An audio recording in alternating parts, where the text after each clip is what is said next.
Što sa rođendanima, blagdanima, proslavama?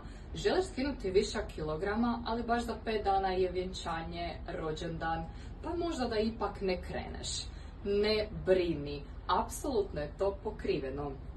Dakle, bitno je ono što jedeš i da imaš posloženu prehranu za obične dane, kada nisu rođendani, blagdani, proslave, i tako radiš fenomenalan rezultat, usvajaš navike i da dođeš do toga da si fit dugoročno. A to što je rođendan za 5 dana, pojedi što god ti se jede. Kada su blagdani, jedeš što se jede za blagdane.